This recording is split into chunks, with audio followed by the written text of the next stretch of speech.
Sister Abdullah from the United Arab Emirates had a second question. It's regarding somebody who enters hospital as a patient and they have to wear a catheter, that's a urine bag. No. She wanted to know, how do they go about praying, knowing that this bag is attached to them and it's on their side? She gave an example of somebody who was in the hospital for over a month and didn't pray due to this, and what was their situation? It is very important for every Muslim to study and to learn fiqh al-marad, the rulings of fiqh which are related to sickness. How do you pray? And what are you allowed to skip? What are you exempted from concerning the ibadat?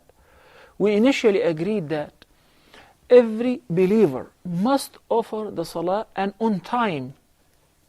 Allah subhanahu wa ta'ala said, إِنَّ الصَّلَاةَ كَانَتْ عَلَى الْمُؤْمِنِينَ كِتَابًا and مَوْقُوتًا. A salah is ordained and to be offered on their fixed times. So there are two commands in one.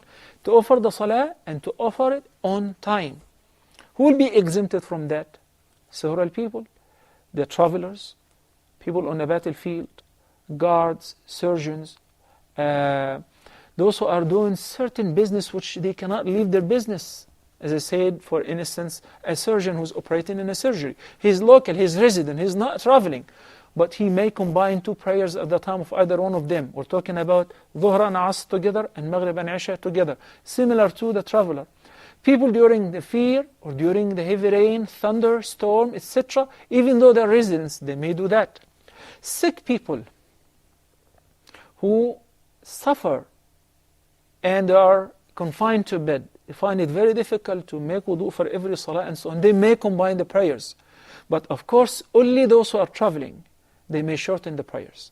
But those who are resident, they may join the two prayers together at the time of either one, but they will pray each prayer on full, as regular. Similarly, in case of not being able to use the water for tahara, due to being burned, or body part or a limb is burned, which is required to be washed during wudu or a cast or whatever.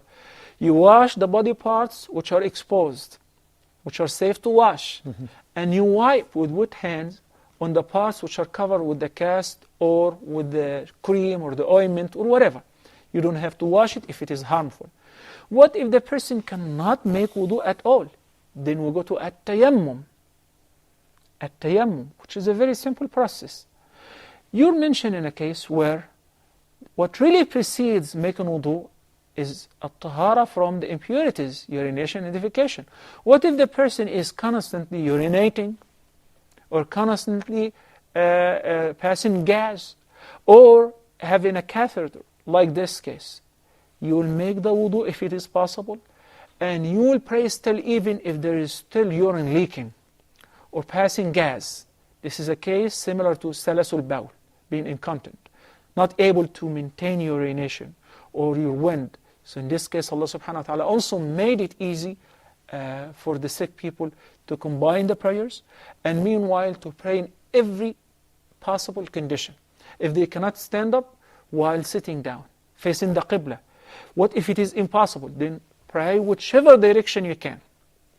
لا يكلف الله نفسا إلا وسعها, and fear Allah and keep your duty to Him as much as you can. So still with a catheter, you still have to pray, and you're allowed in this condition to combine two prayers. I'm talking about the two prayers of Dhuhr and Asr together, and Maghrib and Isha together at the time of either one of them. And the person who didn't pray for over a month, she was given an example of, that person has to make up the She salah. has to make up the prayers. With each prayer that she's making, to make up one of the missed prayers until she estimates that she made up all the prayers which she missed. Keep in mind that one who is unconscious for a long period of time does not have to offer the prayer because he or she were unconscious.